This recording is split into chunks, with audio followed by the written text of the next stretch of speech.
Prager University has a history of distorting the term secular, trying to equate it with atheist or state atheism, and I'm anticipating that the same thing's going to happen in this video. What role should religion play in a free society?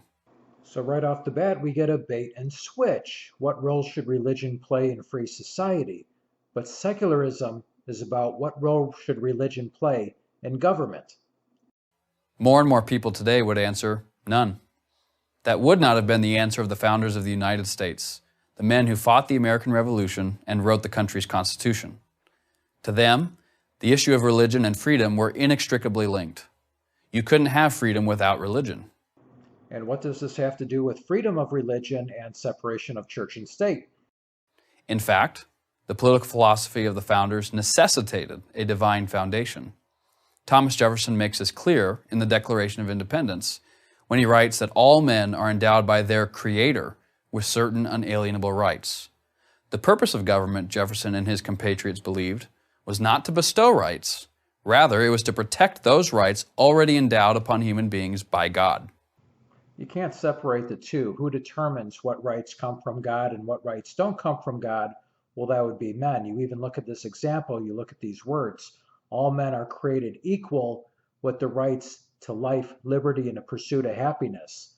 Well, that's not in the Bible. That was said by Thomas Jefferson. And who is saying that Thomas Jefferson is a divine prophet who's speaking for God? Well, that would be the opinions of men who are seeing something they agree with and saying, oh yeah, that comes from God. But this is completely irrelevant. Whether or not you believe that the rights of religious freedom, the rights to worship how you wish, to whatever you wish, rights for freedom of speech, whether you believe those rights come from God or you don't believe those rights come from God, but you still believe in those rights, those are secular values that you believe in. But government isn't enough for a free society. A moral people is also required. That is, a people moral enough to police itself. Never downplay the importance of organized law enforcement. Virtue or morality, George Washington observed, is a necessary spring of popular government. Thus, for the founders, liberty was not merely the ability to do what one wanted. It came with moral demands and boundaries. They all accepted the rule of life expressed by Benjamin Franklin. Nothing brings more pain than too much pleasure, nothing more bondage than too much liberty. The founders knew that the absolute enemy of freedom was, ironically, a freedom that was absolute and unrestrained. The Founding Fathers believed in individual rights and liberties, and that minorities needed to be protected from the tyranny of the majority. But obviously, there has to be limits to freedom. Otherwise, people are free to hurt other people. And obviously, in our society, we have laws, we have limits to what people are free to do. And where was this restraint going to come from? Their answer was religion, which for them, because of when and where they lived, was some variety of Christianity. Let divines and philosophers, statesmen and patriots unite, Samuel Adams wrote, in instructing citizens in the art of self-government. In short, of leading them in the study and practice of the exalted virtues of the Christian system.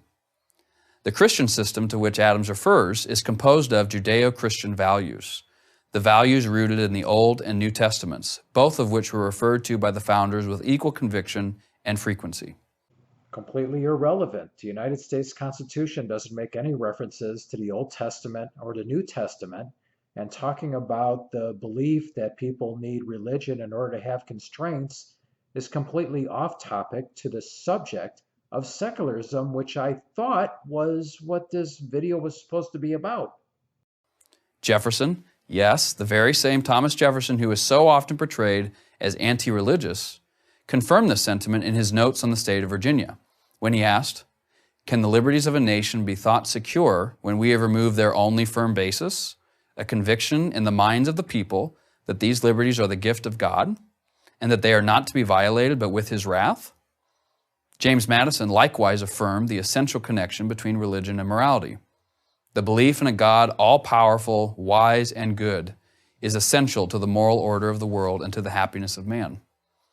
John Adams believed that the doctrine of a supreme, intelligent, wise, almighty sovereign of the universe, a doctrine he credited to Judaism, was the great essential principle of all morality and consequently of all civilization.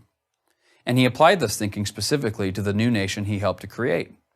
Our Constitution, he said, was made only for a moral and religious people.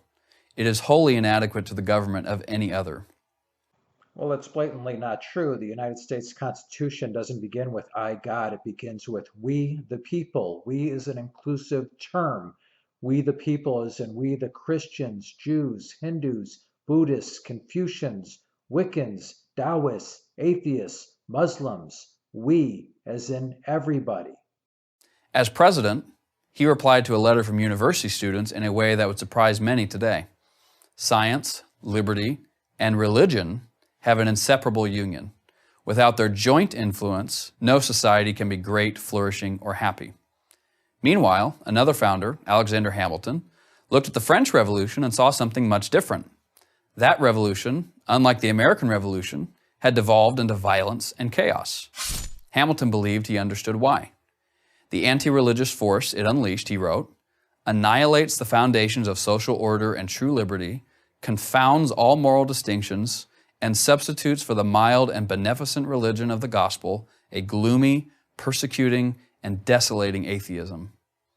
This is the first time I've heard atheists being blamed for the French Revolution, but yeah, that was us. Sorry about that. For the founders, a free society divorced from religion simply could not work and would not survive. Secularism has nothing to do with a society being divorced from religion. It is no wonder, then, that in his farewell address, George Washington chastised those who would claim to be patriots and yet undermine the influence of religion. Of all the dispositions and habits which lead to political prosperity, religion and morality are indispensable supports. In vain would that man claim the tribute of patriotism who should labor to subvert these great pillars of human happiness, these firmest props of the duties of men and citizens. George Washington said that the United States of America wasn't founded in the gloomy age of ignorance. It was founded during a time where the rights of mankind were better understood than any other time in history, and that it was the result of the labors of philosophers, sages, and legislators over a long succession of years. And what he's talking about isn't the Bible. He's talking about the Enlightenment. But I guess that doesn't make him a patriot. The founders did not demand that anyone believe in any particular religion or even in God. Quite the contrary.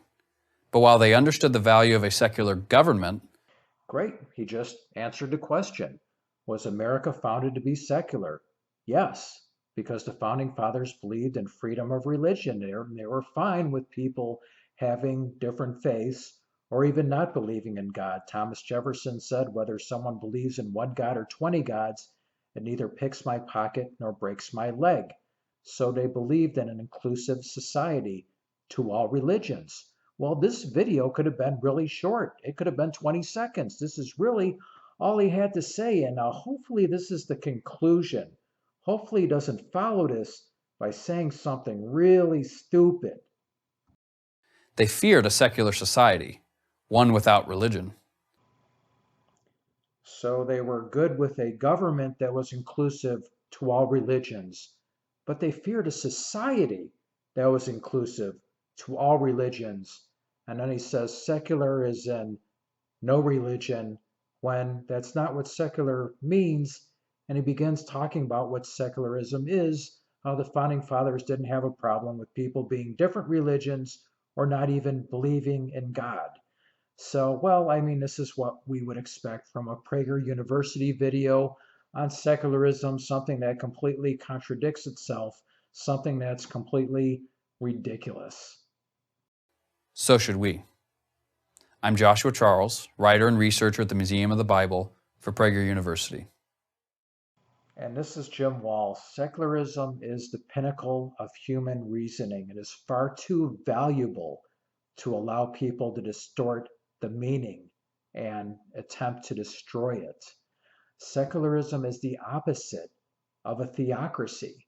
and a theocracy, uptight, self-righteous priests are held at a higher value than individual rights and liberties.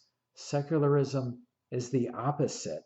There are people in this country that believe the way to counter Islamic theocracies is to create a Christian theocracy. One theocracy doesn't counter the other.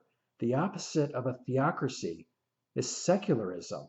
The founding fathers understood this. The greatest speech on secularism ever made wasn't made by an atheist. It was made by John F. Kennedy when he was attacked for being a Catholic and people saying, oh, well, if a Catholic becomes president, our country's going to be run by the Pope. These values are way too valuable. We have to address this constant attack. Thanks for watching. Hope you enjoyed it. Until next time. Cisco, do we have to leave all our good friends now? Only until next time, Pancho. Adios, amigos.